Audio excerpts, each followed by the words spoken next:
Elzi Abou Redouane, en résidence à Tournai pour monter le projet musical et multiculturel Al-Manara, ce n'est pas un personnage anodin en Palestine. Cet enfant des camps de réfugiés n'a qu'une dizaine d'années lorsque la première révolution des pierres, la première intifada, éclate. Une photo prise de lui, un caillou à la main, va faire le tour du monde et le transformer en symbole de ce combat palestinien. Mais ses rêves, inaccessibles croyait-il, sont ailleurs. Sa passion, c'est la musique. Par un incroyable concours de circonstances, il va être découvert par un artiste. De fil en aiguille, il se retrouve au conservatoire d'Angers où il récolte une médaille d'or.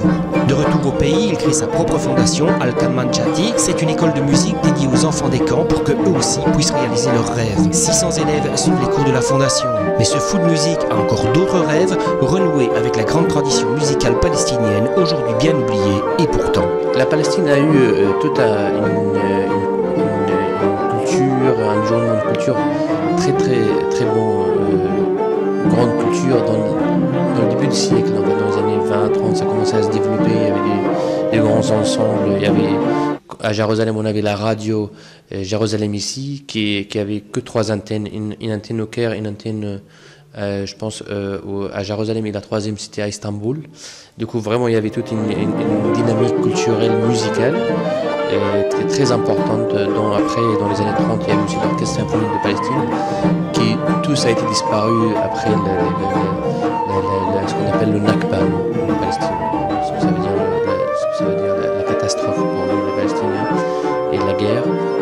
Et du coup après, tous les Palestiniens, ça veut dire la culture palestinienne, un peu dispersée dans le monde entier, à travers les gens en fait, qui sont tous partis, une partie dans le monde arabe, une partie en Europe, une partie aux États-Unis.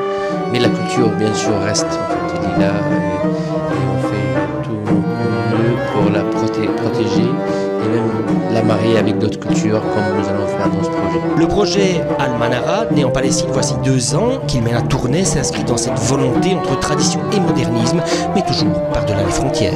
On voulait absolument qu'il y ait aussi de la musique traditionnelle de Palestine ou du Moyen-Orient pour aussi montrer aussi une partie de la culture et essayer de trouver des idées qui nous lient géographiquement en fait depuis la Palestine jusqu'à la Belgique. Voilà, trouver des thématiques. Du coup c'est pour ça maintenant j'ai choisi des pièces en fait qui sont nées en Turquie. Du coup là déjà on a un lien, on s'approche en fait géographiquement et commençons avec de la musique de la Palestine, aller vers la Syrie, la Turquie et même à travers un musicien que vous avez peut-être voir, l'accordéoniste qui vient de Yougoslavie. On essaie aussi de passer des pays de Balkan. Du coup on essaie vraiment de venir avec un lien concret aussi.